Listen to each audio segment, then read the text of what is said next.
violence and other kind of violence. Get away! I could be at work, at school, in my car, and I can still get shot by the police. But I can get shot anywhere. So it is what it is.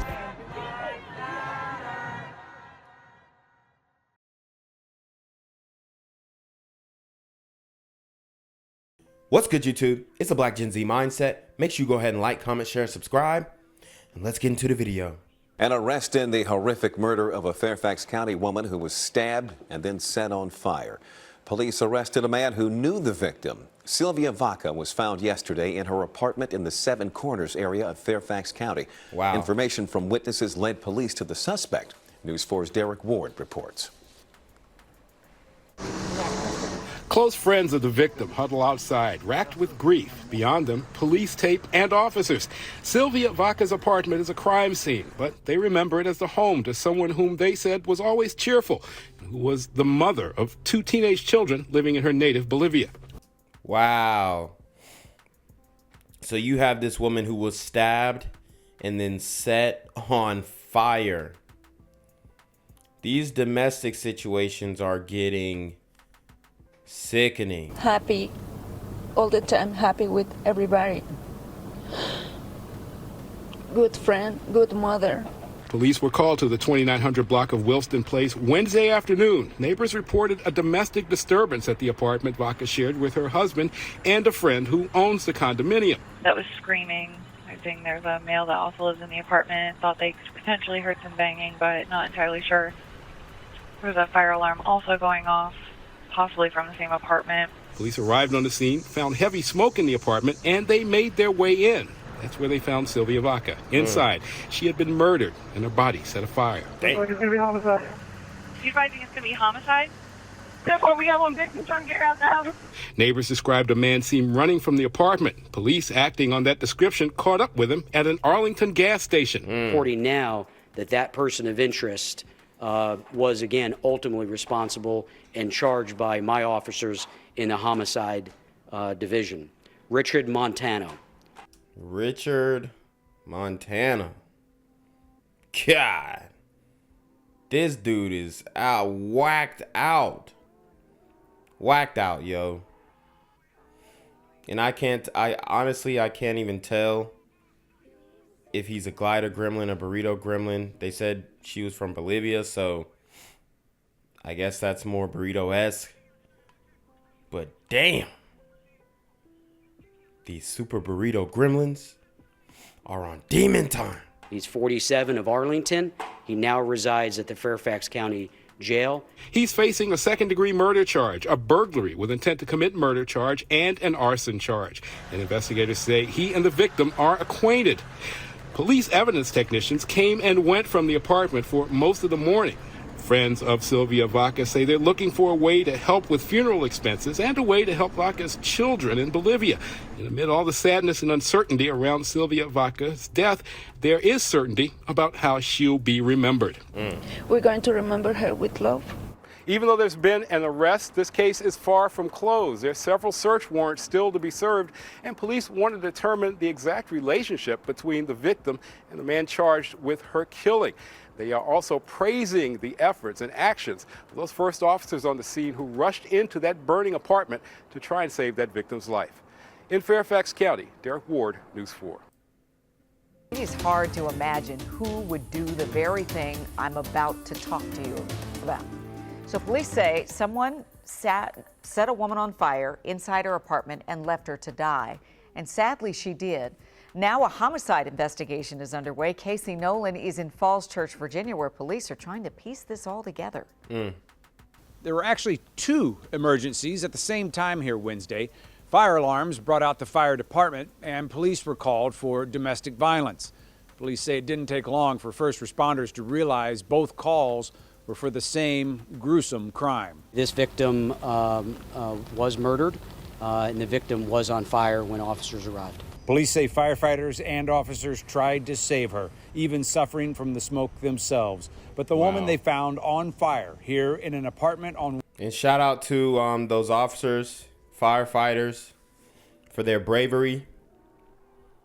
Okay? You know, this dude is insane. I don't know what happened. I don't know what's going on in their relationship, but obviously there's no reason why you got to stab Shorty to death and burn her alive. Wilston Place in Falls Church did not survive. And while they have not said exactly how it happened, police say her death was no accident. There was like a lot of police and we were scared. Around 2:30 in the afternoon, police say neighbors called them when they heard a woman screaming for help and gave them a description of a man seen running from the apartment that matched this image from a security camera. After a brief search, police say they found the man, but are still searching for answers. He is with detectives. We're talking with him. We will get to the bottom of it. Police will only say they believe the woman knew her attacker. Fairfax County confirms officers have been called to the same address twice before for domestic disturbances, and they are working to determine if those calls are connected to this crime. Well, this is a horrific crime. It's profoundly sad. And all these questions that you have, detectives have, and we're going to get all the answers. Casey Nolan, WUSA 9. I'm here on the corner of MLK and Frederick Douglass, where a shooting just took place. And as you can see, it's a pretty rough area. So I'm basically risking my life reporting on this madness. So make sure you do me a favor and hit the subscribe button. Like the video, hell, share the video. And make sure you go ahead and leave a comment down in the comments section to continue the discussion on how we can find solutions to all this son violence in the streets. I'm Jenquavius Jackson, here live, reporting from Atlanta, Georgia, BGZM News 17. The couple was walking down 7th Street Sunday afternoon after just leaving a bar. They were heading toward the bus stop here. That's when they encountered a group of teens, and one of the teens allegedly yelled out at them, "Monkeypox," followed by a homophobic slur. Wow. So, we have a hate crime against the LGBT community.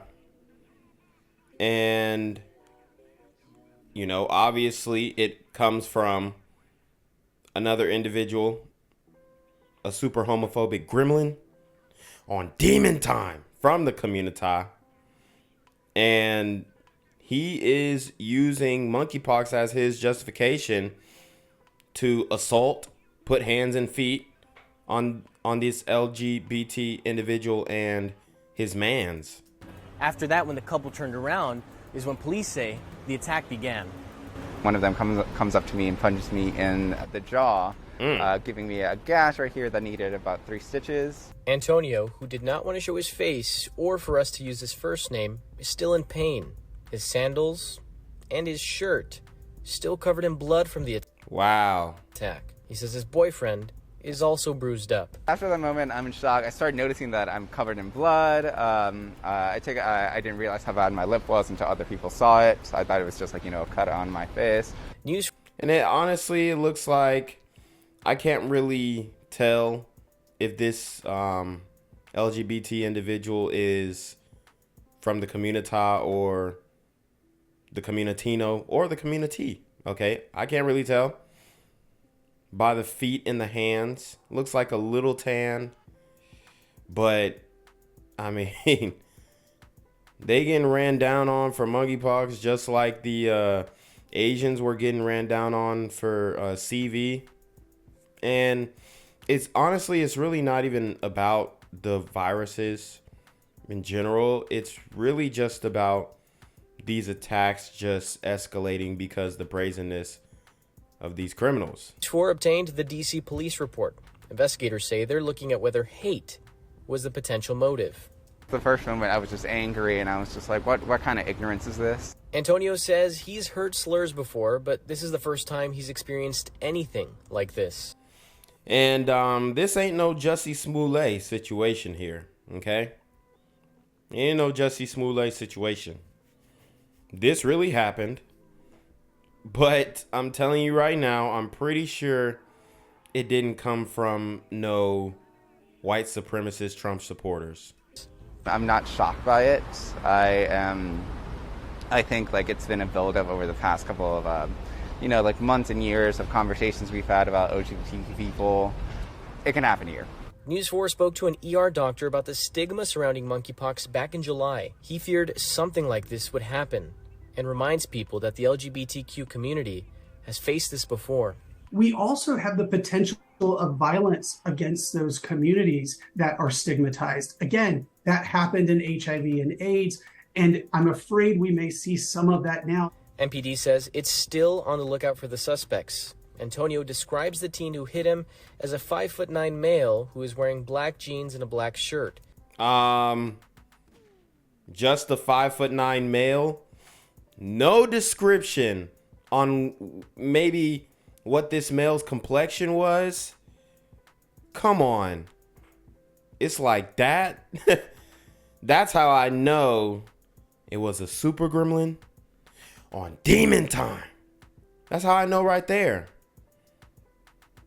They didn't even say, they just said a male with the clothes that he had on. Come on.